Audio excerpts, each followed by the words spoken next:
Much of Albert Anastasia's life was spent on a murderous spree. He is one of the craziest and most violent mob bosses in history, yes. They were looking at absolute naked homicidal power. Chosen by Lucky Luciano to be the head of Murder Incorporated, he violently enforced the modern mafia. His brutality knew no bounds. He killed more people than some serial killers. No one felt safe around him, not even the mob bosses. Nothing makes you more nervous than to be around a psychopath. This is Mafia.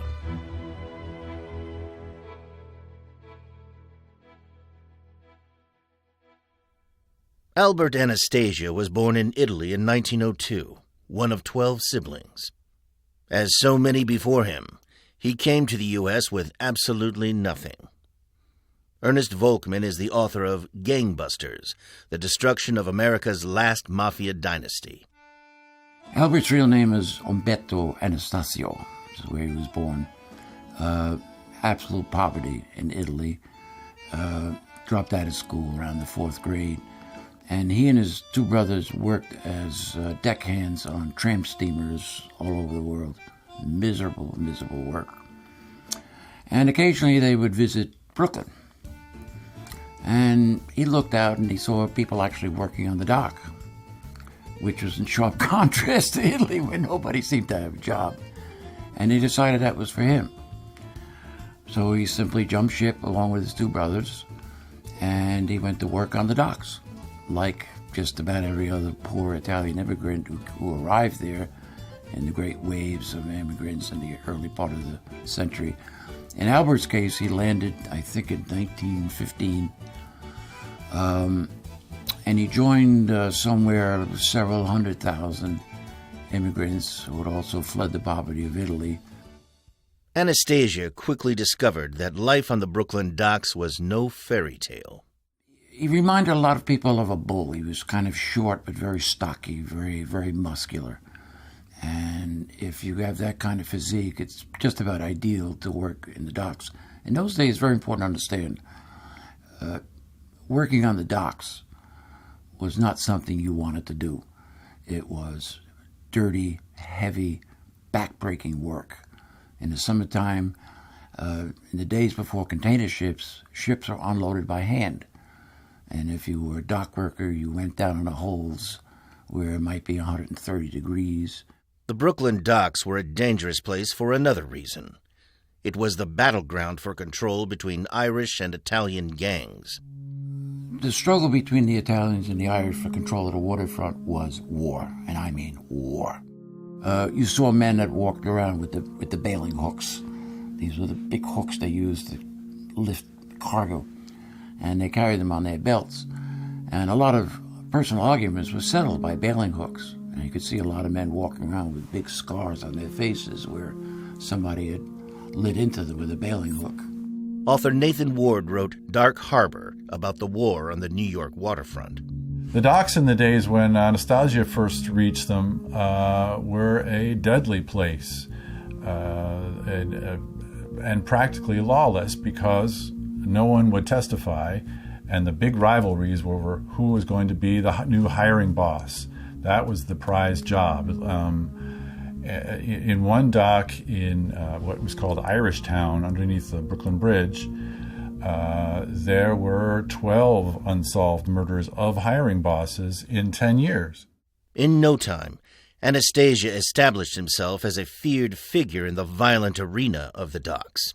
He was a strong guy. He had enormous hands for his size. And they were like steel. If he hit you, you knew it wasn't unusual for one punch from him to break one of your bones. Bernie Whalen is the co-author of Undisclosed Files of the Police, about cases from the archive of the New York Police Department. Now, at that time, there was a lot of labor strife. A lot of thievery was going on, people stealing things from the shipments that never got to where they were supposed to go. And the Longshoremen's Union kind of developed a reputation as crooked guys. Being known as a tough guy also led to more lucrative opportunities. By the age of 18, Albert Anastasia was running a successful gang of dockside thieves. but his success brought him into competition with a man by the name of Joe Torino. As far as Torino was concerned, anyone who wanted to operate on his docks would have to pay for the privilege. But Anastasia wasn't having any of it. The two men started arguing in front of the other dockers. Neither side was backing down. Eventually, Anastasia erupted in a rage and started to beat Torino. In front of witnesses, Anastasia beat Torino to death. Killing was not that uncommon on the Brooklyn waterfront in those violent days, but not that kind of killing. That's a whole extra dimension. It made Albert very talked about, obviously. The witnesses talked about watching him kill this guy with his bare hands, and in a way that they had never seen anybody kill before. In a just an incredible, almost animal-like rage. And this is what's stuck in their minds, and every single one of them mentioned it to the police. Albert liked it. He enjoyed it. And they suddenly realized this is a guy who didn't kill for business, like most people did. He killed because he liked it. Anastasia's notoriety as a brutal dock worker was short-lived. He was quickly arrested and brought to trial for Torino's murder. The sentence was death. Yet even the specter of the electric chair couldn't tame him. In prison, he displayed his usual temper and frequently got into brawls. But for once, Anastasia's viciousness would work in his favor. Bernie Whalen explains. He's a young guy. He's on death row at Sing Sing. That doesn't temper himself at all. Most guys that are facing death try to make amends. They don't give the guards a hard time. They don't give fellow inmates a hard time. A lot of them are repentant and say, gee, I wish I wasn't here. He takes an opposite approach. He's still beating up people and their fellow inmates. And he comes to the attention of the barber in the prison. A guy with a nickname, the Shiv. What the heck he was doing in there is pretty certain from his nickname, and how he became a barber, who the heck knows. But the Shiv wasn't just a barber. He was also a scout for criminal gangs outside of the prison. And he thought Anastasia's skill set would be ideal for a particular client. A rising lieutenant in one of New York's most powerful Italian gangs, Charles Lucky Luciano. Lucky Luciano was the ultimate mob boss. He was ruthless, he knew what he wanted, and he wasn't afraid to go after it. Diana Blass is a New York-based journalist who's written about the history of the Mafia. Lucky Luciano was powerful. Nobody messed with him, because if you did, you'd end up dead. In 1920s New York, Luciano's gang was engaged in a violent war for control over the lucrative illegal alcohol market. Ernest Volkman. The Volstead Act, also known as Prohibition, went into effect in 1920. It barred the production, distribution, and sale of alcohol. It had a huge loophole, however. That loophole was it didn't ban possession, which meant people, if you get their hands on it, they would continue to drink. This was the great bonanza for all kinds of organized crime. In order to keep up with demand, you needed a steady supply. So Luciano wanted to control the source where illegal alcohol flowed into the city, the Brooklyn docks. The Shiv believed Anastasia's violent reputation and intimate knowledge of the docks could be valuable for Luciano. He kind of says, hey, this guy's got some potential. And he gets the word back to Luciano. Says, hey, I got a guy in here that you could really use. Like a baseball scout says, hey, I got Mickey Mantle here. But there's a problem. He's facing death. He's facing the electric chair. Luciano's connections get the conviction thrown out on a technicality. His lawyers, Luciano's lawyers. And they spring Anastasia. And now Anastasia owes Luciano big time. He entered prison as a violent kid. But in 1922, with Luciano pulling the strings, a transformed Albert Anastasia stepped off death row, out of prison, and into a new life. Here's Ernest Volkman. Albert's legend was born. To the fury of the police, Albert had to be let go. The case absolutely collapsed. That instantly, however, made Albert a celebrity in the New York underworld. Everybody talked about Albert Anastasia, the guy who beat the electric chair. Wow. Impossible. Yet he had done it. Owing his life to Luciano, it was time for Anastasia to repay the debt.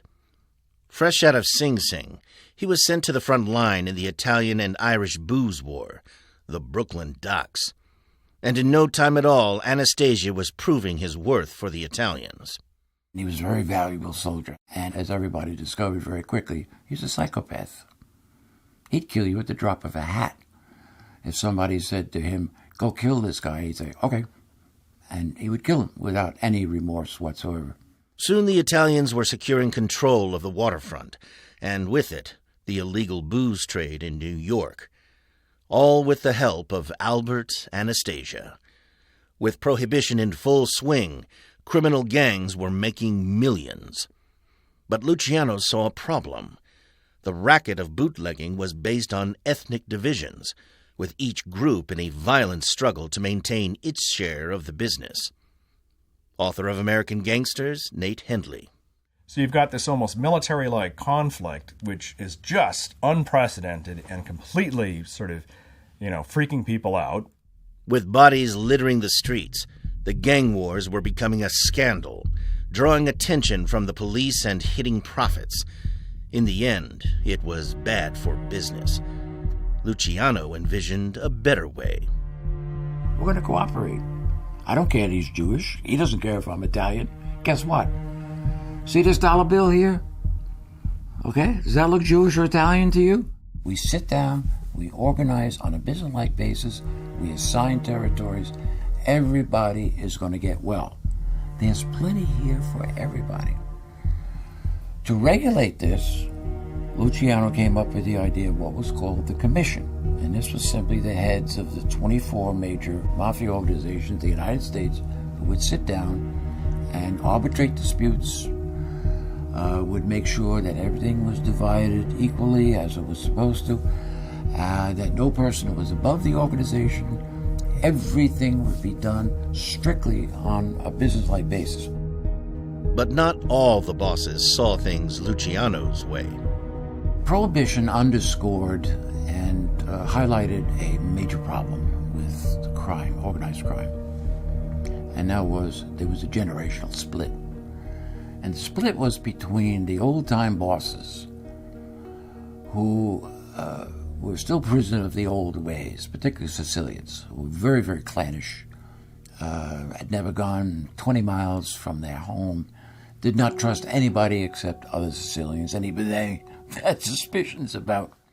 If Luciano could take charge, he could restructure these gangs into a truly organized business where everyone would benefit. He realized the only way to do that was to take out the two leading mob figures in New York, the first being Joe the Boss Masseria. When Luciano decided that Joe Masseria, who was the then reigning boss of the Italian mob, had to go, he had to select 4 gunmen to do the job. Now, these gunmen had to be just exactly right.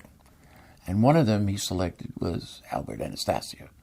On April 15th, 1931, Luciano invited Joe Masseria to lunch at his favorite restaurant in Coney Island, New York's fairground. Masseria couldn't refuse a good meal. They had a nice lunch. They were sitting there playing cards. It was all very, very nice. And at that appointed moment, 4 gunmen burst into the restaurant. There's no coup de grace, so to speak. They've got seconds to get in and out. So they just opened up with a fusillade of shots, sufficient to kill the guy. And Masseria was killed instantly. I want to try a little experiment. Listen to this. Quick, was that a plate or a window being broken? Can you even tell? Simply Safe can. That's what I love about them. They obsess over tiny details. which is exactly why their alarm system is so good. Typical glass break sensors will get false positives for things like a plate breaking or even a baby crying. What's the point of having a home security system if it isn't accurate? How can you ever trust it? Simply Safe gets it. They built a specialized glass break testing lab and ran over 10,000 live glass break simulations.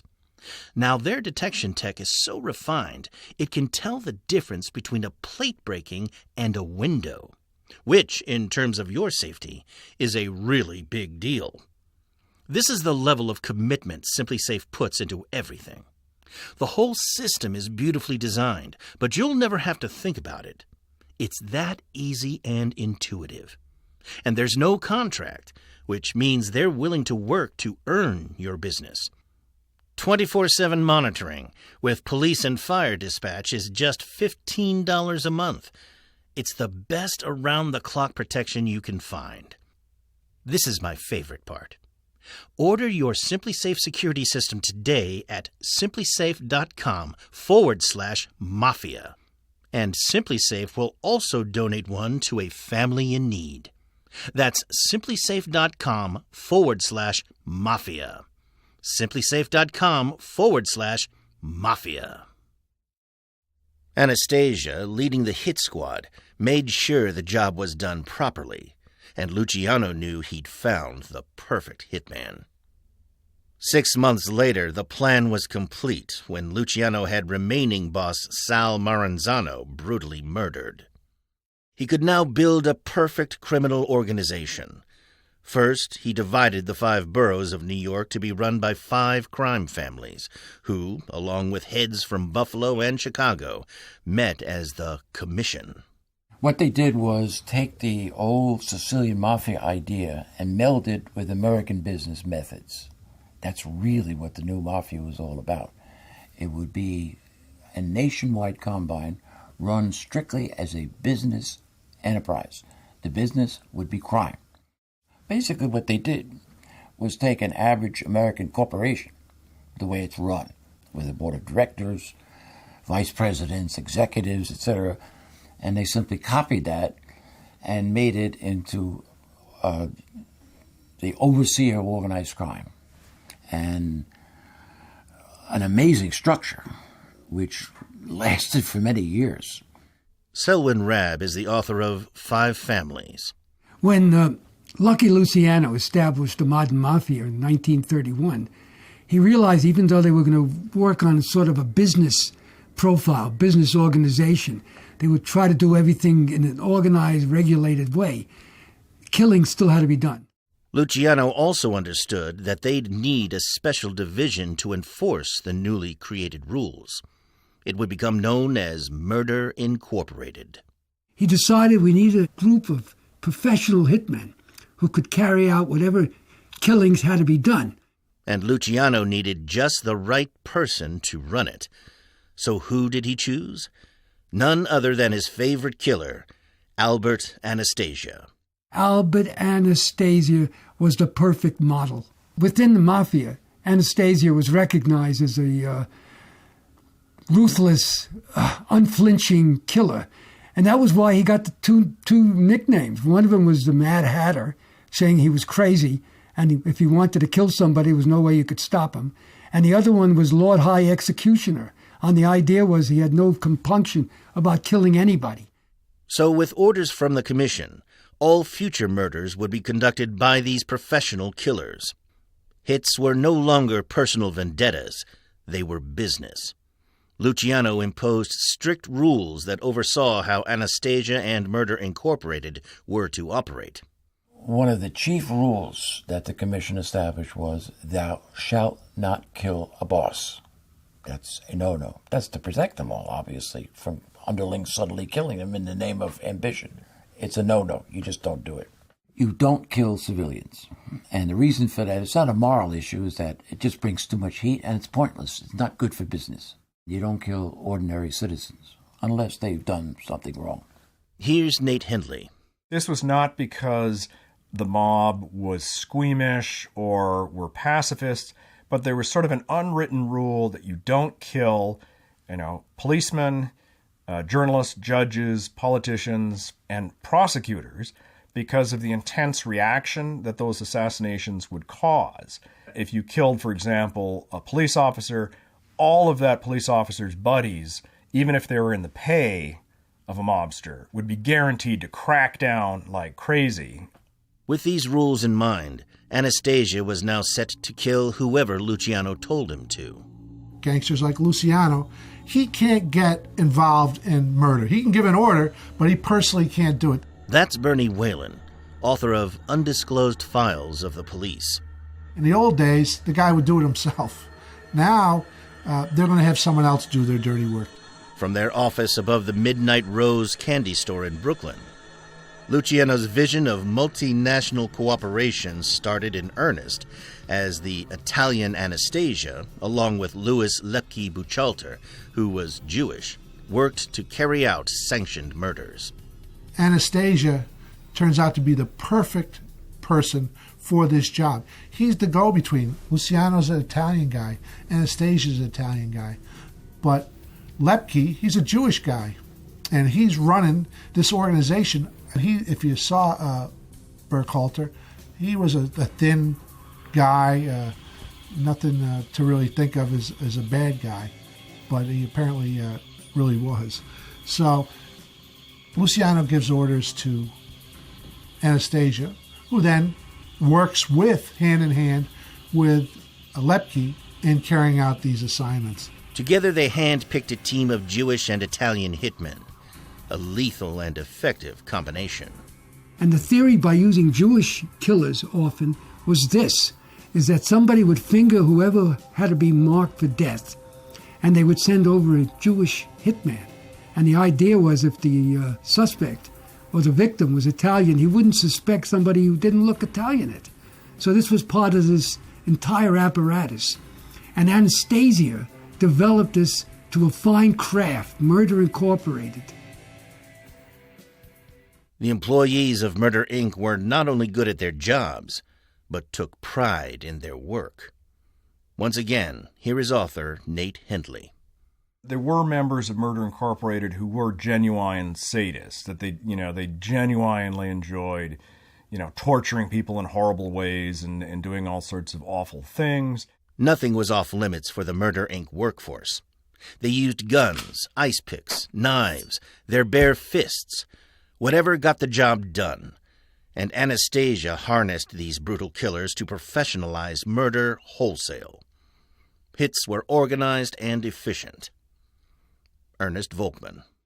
The idea was most murders are carried out by people who know each other. The idea was these would murders be carried out by people who were strangers. Very difficult to track. And with the new way of killing came a whole new way of talking. Proper business talk. A murder order was called a contract. Now, sometimes the body would be left around for what they call the advertising budget. Somebody who had stolen money, he'd be found with his hands cut off. Somebody who had talked too much, they'd have his tongue cut out. Somebody who would become a squealer, they'd find him dead with a canary stuffed in his mouth. These are all meant to send a message, okay? In some cases, the body would totally disappear, in which case they had people they called evaporators, who did nothing but make sure the body was never found. Albert Anastasia managed everything, but not one to take a back seat. He was a hands-on kind of leader. Anastasia could have probably just said, you know what, here you go, kill this guy. But he doesn't do that. He enjoys killing and taking part of it. And they believe that he was involved personally in 60 murders himself. He was a guy that just could go out and kill. No compunction about it. Despite his work as the merchant of death, Anastasia also had a softer side, only seen by a few. Well, they used to have a saying that there's the street devil and the house angel. And that basically is what he was. He was one guy on the streets of Brooklyn. He was another guy in Fort Lee, New Jersey. In 1937, he married Elsa, a Canadian immigrant 16 years his junior who loved him dearly. Here's Diana Blass. What's so mind-boggling about Albert Anastasia is that from 9 to 5 during his workday, he was out executing people, creating this world of fear. But then back home in New Jersey, in his big sprawling mansion, he lived a pretty quiet life. He didn't drink, he didn't party, he had a wife and kids, and he was home every night for dinner. So it was just so bizarre that somebody so ruthless and evil could go and be the ultimate family man after the workday. As the head of Murder Incorporated, life was good for Anastasia. Luciano's dream of the perfect criminal organization was becoming a reality, and Anastasia was at the heart of it. But Anastasia's Murder Incorporated was becoming a victim of its own success. The growing crime wave brought attention from the public and the police, and by 1935, Anastasia found himself a target for the FBI. They were trying to clean up the streets, and hotshot special prosecutor Thomas Dewey was leading the gang-busting assault. Top of his list was crime lord Charles Lucky Luciano, and Dewey had a mandate to get his man. Well, Dewey at this point has become very powerful. He's probably the most powerful person in law enforcement, maybe even so, more than J. Edgar Hoover. He's focused on just these mobsters. He felt, quite rightly, that their power had grown to a point where it was a danger to the Republic, and he decided he was going to do something about it. Dewey was a very extraordinary man. He had a legal mind like nobody had ever seen. Dewey was the kind of guy, he would sit there and somebody would relate to him a prosecution case. He would listen quietly and then repeat it word for word, and then turn around and argue with equal brilliance the defense case against it. That's how good he was. And what he did was, for the first time, begin to organize anti-crime in the way that crime had been organized. For Luciano and the rest of the commission, Dewey's investigation was clearly a problem. Fearing for their livelihoods, Luciano, Anastasia, and other mobsters met to discuss the emerging threat. Anastasia believed he could solve the Dewey problem forever. Albert Anastasia actually started to plot a way to assassinate him. Begins to stand outside his Fifth Avenue apartment posing as his loving father. He even is said to have borrowed a child off of a bike and, just play with him outside the apartment, all to stake out Dewey and to catch his every moments, to plot when could be a good time to assassinate him. He staked out his morning routine by, he borrowed a baby carriage, Anastasia himself, and he would walk this pram back and forth. He must have been the least convincing father ever, pushing this supposed baby around. This raised alarm bells with the commission. They disagreed, overruling Anastasia and reminding him of Luciano's rules. As soon as they found out what he was up to, they pulled him back and said, listen, you're going to leave Dewey alone. We're not going to go after him. Killing the special prosecutor, Thomas Dewey, was crazy. But only one guy was crazy enough to think he could do it, and that was Anastasia, the High Lord Executioner, the Mad Hatter. Unlike the commission, Anastasia didn't see the bigger picture. Nate Hendley. You don't kill these people. So if Thomas Dewey had been assassinated, it's almost guaranteed that the top-level mobsters in New York City at the time would face incredibly intense pressure from both, city, state, and federal authorities. Federal authorities being the most, dangerous as far as the underworld was concerned. So it would have been a very bad career move for the mob. Before Anastasia could carry out his plan, Dewey and his team nabbed Luciano. This is Lucky Luciano, the most powerful now. And he gets lucky on, of all things, running a prostitution ring. In June 1936, Luciano, the genius who created the modern Mafia, was sentenced to a minimum of 30 years in prison. For Anastasia, this was a massive blow. If only they'd let him kill Dewey, Luciano's arrest could have been prevented and his mentor wouldn't be behind bars. And worse yet, now Dewey was coming for Lepke Buchalter, Anastasia's partner at Murder, Inc. In the next episode of Mafia, we reveal how Albert Anastasia, the Mad Hatter, dealt with the increased pressure Thomas Dewey was putting on him and his associates, how the FBI slowly started to close in on their operations, and how he ended up becoming a major liability for the Mafia. This has been an Audio Boom and World Media Rights co-production, hosted by me, Fleet Cooper. It is produced by Audio Boom's Ben Hosley and Rachel Jacobs, and Bettina Vasquez for World Media Rights. We had editing help from David Markowitz, with additional production from World Media Rights by Gerald Zabengwa. David McNabb is the series' creative director, and the executive producers for Audio Boom are Brendan Reagan and Stuart Last. Follow Mafia on Spotify, or subscribe on Apple Podcasts, Stitcher, or wherever you find your favorite shows.